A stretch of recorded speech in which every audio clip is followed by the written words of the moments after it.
Romans chapter 3.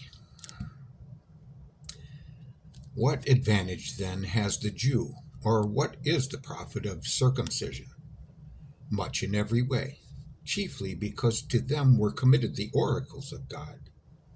For what if some did not believe? Will their unbelief make the faithfulness of God without effect?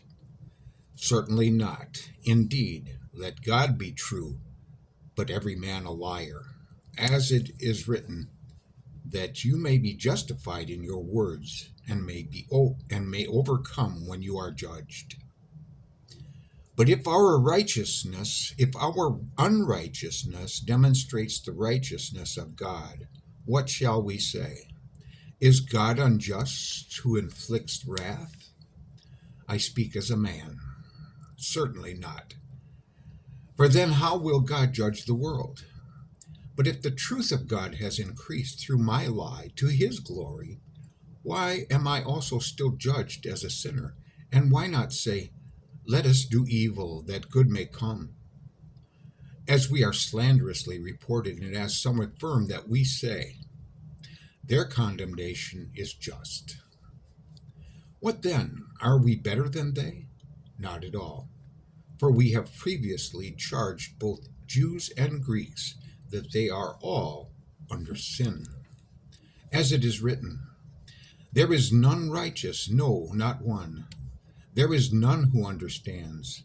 There is none who seeks after God. They have all turned aside and have together become unprofitable. There is none who does good, no, not one. Their throat is an open tomb. With their tongues they have practiced deceit. The poison of asps is under their lips, whose mouth is full of cursing and bitterness. Their feet are swift to shed blood. Destruction and misery are in their ways, and the way of peace they have not known. There is no fear of God before their eyes. Now we know that whatever the law says, it says to those who are under the law, that every mouth may be stopped, and all the world may become guilty before God. Therefore, by the deeds of the law, no flesh will be justified in his sight. For by the law is the knowledge of sin. But now the righteousness of God apart from the law is revealed, being witnessed by the law and the prophets, even the righteousness of God through faith in Jesus Christ to all and on all who believe. For there is no difference, for all have sinned and fall short of the glory of God, being justified freely by his grace through the redemption that is in Christ Jesus, whom God set forth as a propitiation by his blood through faith to demonstrate his righteousness, because in his forbearance God had passed over the sins that were previously committed, to demonstrate at the present time his righteousness, that he might be just and the justifier of the one who has faith in Jesus. Where is boasting then? It is excluded. By what law? Of works? No, but by the law of faith.